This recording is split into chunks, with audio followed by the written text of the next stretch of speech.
Howdy tire buyers, I'm here today trying to help you make an informed decision on your next set, so let's get going.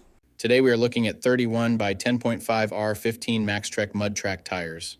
This is a Maxtrek brand tire. It is from the MT series that they offer. This tire has a performance designation of mud terrain, passenger, light truck, and SUV tire. This tire has a 6-ply construction. I will go over what that means in just a moment. Some of the manufacturer listed features of this tire include huge tread lugs and deeper grooves enhance tread and traction. Special silica technology prolongs service life. Terrain-sensitive deformation technology for safe driving in bad terrain. High void tread pattern ejects mud and stones, so there's always a clear section of tire to dig in. Reinforced tread and sidewall area resists punctures and cuts. Lugs wrap around onto shoulder to boost lateral grip. So to start, we will look at the tire size.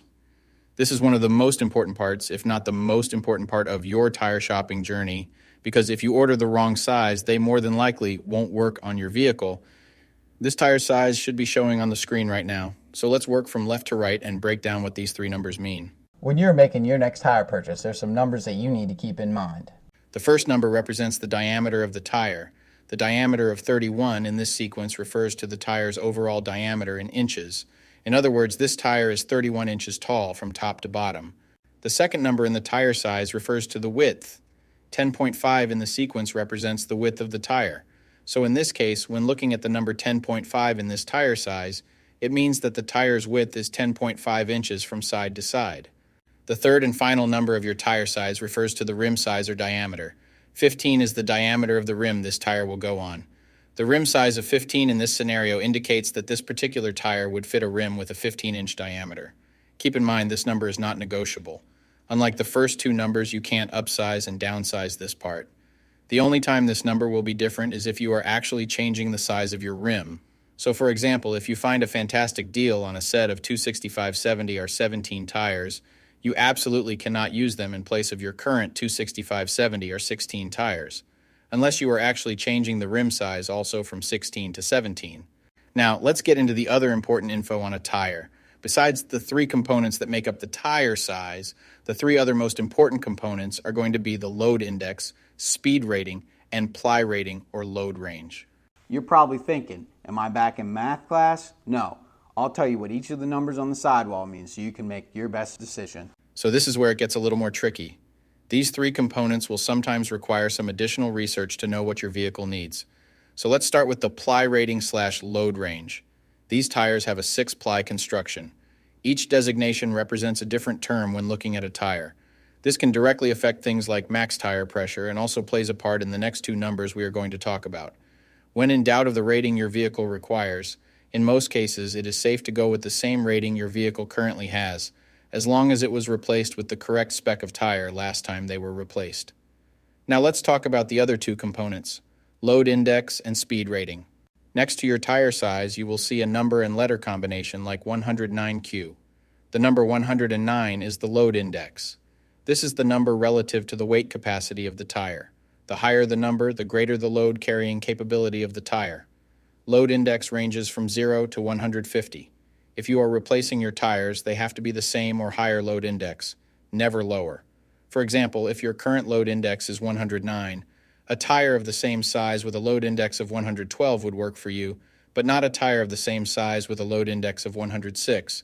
If you replace your tires and the new ones have a lower load index, the tire has a higher likelihood of bubbling and eventually blowing out. So make sure you pay attention to this when buying your set. So for the tire we are looking at today, the load index of 109 represents a weight capacity of 2271 pounds. For my metric system using Friends, that would be a capacity of 1030 kilograms. Located next to the load index we just talked about, there is a letter. The letter Q is the speed rating for this tire. This is the maximum speed sustainable for the tire. Each letter has a corresponding speed rating approved by the Department of Transportation and the tire manufacturer. Alphabetically, the speed rating increases as the letters advance from A to Z, except for the letter H, which we'll explain in a minute. The most common speed ratings range from L, 75 miles per hour, to W, 168 miles per hour. High-performance racing tires speed rated 168 miles per hour or higher are marked ZR. Originally, tire speeds were just S, H, or V, S being the slowest, H being the middle, and V being the fastest. Over the years, as tire speeds have evolved, for whatever reason, H has always remained the same, 130 miles per hour. When Z-speed rated tires were first introduced, they were thought to reflect the highest tire speed rating that would ever be required, in excess of 240 kilometers per hour or 149 miles per hour. While Z-speed rated tires are capable of speeds in excess of 149 miles per hour, how far above 149 miles per hour was not identified. That ultimately caused the automotive industry to add W and Y speed ratings to identify the tires that meet the needs of vehicles that have extremely high top speed capabilities. So the speed rating of Q in the case of this tire means that this tire is rated for speeds of 99 miles per hour or 160 kilometers per hour. While speed rating is important in some unique cases, you shouldn't spend a ton of time focusing and comparing tires based solely off of this. While you do want to make sure the tire matches your vehicle manufacturer's specified speed rating, in almost all cases, the speed rating of a tire should always be above 85 miles per hour, which is technically the fastest posted speed limit anywhere in the United States. In conclusion, when looking at this set, make sure your current numbers and letters all match to ensure a seamless buying experience. Hopefully this info helped you make an informed tire decision. Peace.